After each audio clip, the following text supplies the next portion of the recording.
अस्सलामुअलैकुम वरहमतुल्लाहि वबरकातुहू। उम्मीद करदा जी सारे भाई खैरियत नाल होणगे। साडे नाल अज मौजूद ने वर्ल्ड चैंपीयन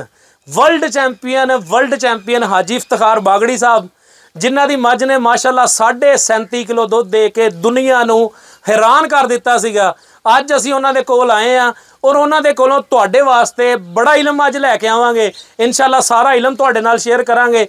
मझ दी तैयारी दे हवाले नाल इलम अज तुहाडे नाल शेयर करन लगे हैं। सारे दोस्त वीडियो दे नाल एंड तिकर जुड़े रहा जे और जेड़े भाइयों ने हुण तिकर चैनल नूं सबसक्राइब नहीं किया चैनल नूं सबसक्राइब करके बैल आइकन दे बटन नूं दबा के आल नोटिफिकेशन ते क्लिक कर लैन ताकि हर नई आने वाली वीडियो दी नोटिफिकेशन तुहानूं बर वक्त मिलती रहे और तुसीं वीडियो तो सीखते रहो। हाजी साहब ने माशाअल्लाह दुनिया ते एक वखरा जिहा दुध पैदा करके दिता है जिहदा तसव्वुर भी नहीं सी कदी जिंदगी च कीता जा सकदा।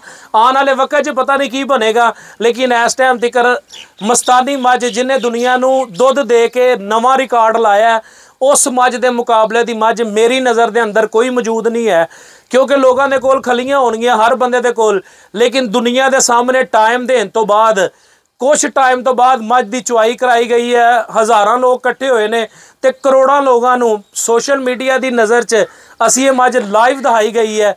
इस मझ के हवाले नाल हाजी साहब को पूछांगे कि गब्बन मझ की तैयारी जिहड़ी है वो किस तरीके नाल लाई जाए, चूँकि मझां दा सूआ अगले महीने कुछ दा स्टार्ट हो जाना है, जिन्हों असीं कहंदे आ कि सौन भादरों वाला सूआ। सौन भादरों के सूए दे विच जानवरां च कुछ मसाइल आंदे ने, जिन्हां च जानवर का नॉर्मल ना सुना, दूसरे नंबर ते जानवर का जोर ना सुटना, तीसरे नंबर ते जानवर का मैला ना सुटना, चौथे नंबर ते दुद्धों ना चलना। इस तैयारी के हवाले नाल डिस्कस करांगे। इस तो बाद जिहड़ियां मझी साडियां जाके अक्तूबर नवंबर दिसंबर च सूणगियां उन्हां दी तैयारी वास्ते भी तुहाडे नाल इन्फॉर्मेशन शेयर करांगे। हाजी साहब माशाअल्लाह किसे तारफ के मुहताज नहीं है, सारे लोगों के दिलों की धड़कन ने जी।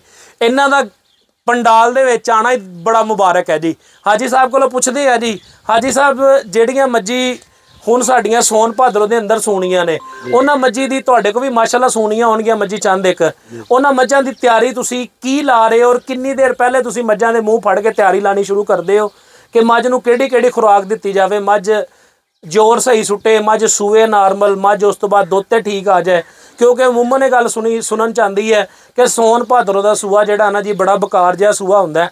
तुहाडी नज़र च ये लफज हकीकत च किन्ने क मबनी रखते हैं?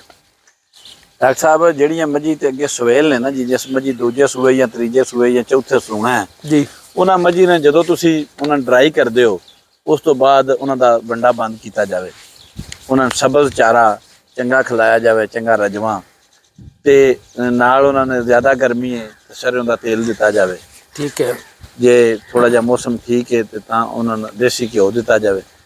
पहले तो महीने में कम से कम 2 बारी, फिर 4 बारी, फिर हफ्ते में अपना 2 बारी, इस तरह करके। कितनी डोज घ्यो दी ते किस तरीके दा? तकरीबन 1.5 किलो जिहड़ा ओ दुध होवे। ठीक है। ते विच ओदे कोई पाक चीनी दा होवे। ठीक है। 2 को उबाले दे के थल्ले लाण लगे पा देसी घ्यो पा के ते दिता जावे। कम से कम गब्बन कितना टाइम पहले मझ नूं गब्बन तो सूण तो कितना टाइम पहले देना चाहिए? महीना क पहलो जिहड़ा ने शुरू कर लेना चाहिए। ठीक है। कितने दिन बाद दईए खुराक? पहलो तो हफ्ते में 1 दिन दे लो, फिर हफ्ते 2 दिन दे लो। ठीक है। फिर नेड़े आ जाए तो रोज भी दे लो तो अच्छा है। मैक्सीमम मझ के अंदर घ्यो कितना जाना चाहिए? घट तो घट भी 3-4 किलो घ्यो तो मझ खाई जाए, मझ खा जाए। मैं एक चीज़ सुनी है कि मझी नूं जो ज़्यादा घ्यो दिता जाता है मझ अपने खुडियां दे उत्ते गोश्त चाड़ जाती है, बाद च दुध ते नहीं चलती। नहीं घ्योवे नाल नहीं खुडियां दे गोश्त चाड़दी, गोश्त तो नस्ल चो चाड़ना हुंदा ओदे तां चाड़दी। जिहड़ियां नीली दियां मझी ने जिहड़ियां दा गोश्त नहीं चाड़दियां भावें घ्यो उन्हां नूं मन दे छड़ो तां। ठीक है। ठीक, छड़कवां गोश्त जिहड़ा ना पुठियां ते वो नहीं चढ़दा, ओह मझ मोटी हो जाती।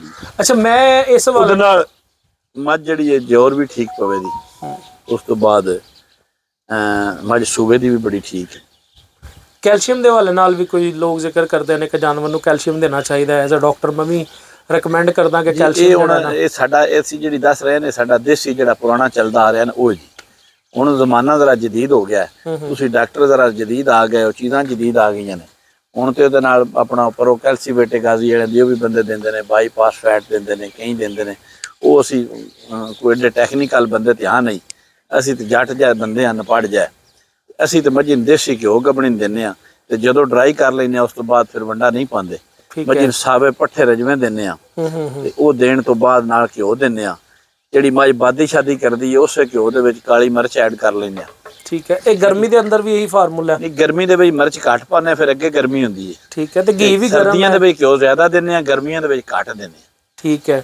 ਅੱਛਾ, ਮੈਂ ਇਹ ਚੀਜ਼ ਸੁਣੀ ਹੈ ਜੀ ਕਿ ਜਿਹੜੀਆਂ ਗੱਭਣਾ ਮੱਝੀ ਹੁੰਦੀਆਂ ਨੇ ਇਹਨਾਂ ਦੇ ਜਿਸਮ 'ਚ ਤੁਸੀਂ ਜਿੰਨਾ ਬਾਦ ਕੱਢ ਕੇ ਲਿਆਓਗੇ ਉਨਾ ਹਵਾਨਾ ਬਣਾਉਣਗੀਆਂ। ਜਦੋਂ ਮੱਝ ਦੁੱਧ ਤੇ ਆ ਜਾਏਗੀ, ਮੱਝ ਨੂੰ ਜਿੰਨਾ ਬਾਦ ਦਿਓਗੇ ਮੱਝ ਉਹਨਾਂ ਦੁੱਧ ਜ਼ਿਆਦਾ ਕਰੇਗੀ। ਇਸ ਹਵਾਲੇ ਨਾਲ ਕੀ ਹਕੀਕਤ ਹੈ ਤੁਹਾਡੀ? ਇਹਦਾ ਗੱਲ ਦਾ ਹਕੀਕਤ ਨਾਲ ਕੋਈ ਤਲਕ ਨਹੀਂ।